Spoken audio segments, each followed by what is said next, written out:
sommes sur les circuits d'Isola. Nous allons aller à la rencontre d'Olivier Pernaut, pilote expérimenté qui dispute le Trophée Andros cette année. Il va nous expliquer les fonctionnalités de la voiture. Nous allons vraiment voir comment cela se passe et comment ça fonctionne au sein du team Saint-Éloc.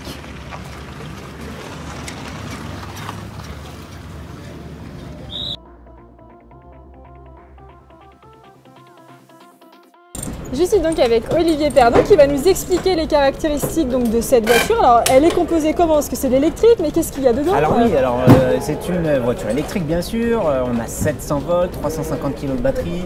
Il y a 2000 ou 2500 petites piles en fait qui en font une énorme batterie. Voilà.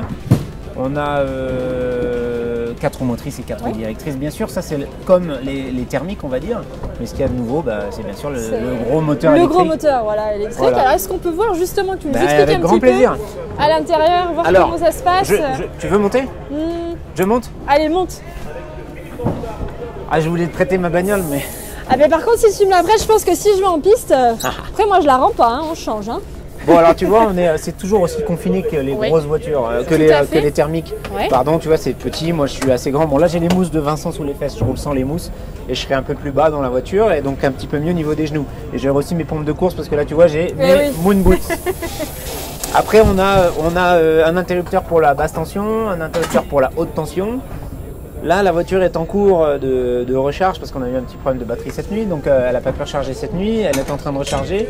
On est en train actuellement de recharger à 64 ampères, là on choisit la puissance 4, 16, 32 ou 64, donc là on charge en vitesse rapide on va dire, au maximum qu'on puisse avoir.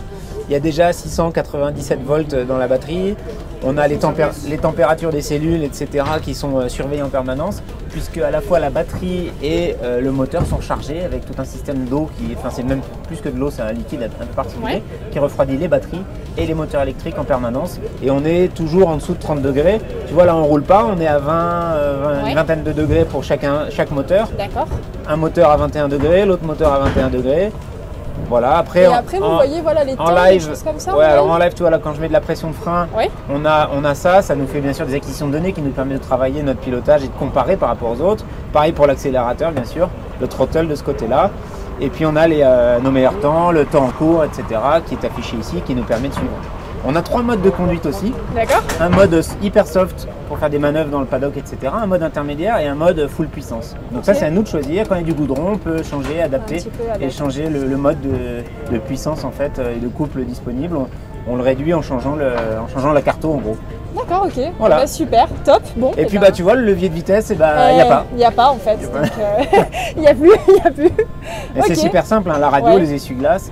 Et puis voilà, et là j'ai un essuie-glace latéral aussi pour pouvoir voir par la fenêtre. Ah oui, c'est ça, c'est la différence. On a beaucoup de latéral, on a des essuie-glaces sur les côtés, c'est assez marrant, mais ça change pas du thermique. Eh oui, et tu as une préférence du coup quand tu roules sur l'asphalte ou sur la glace? Les deux sont bien, vraiment. Ok, et bah super, voilà. On va te laisser partir en piste. Salut. Merci.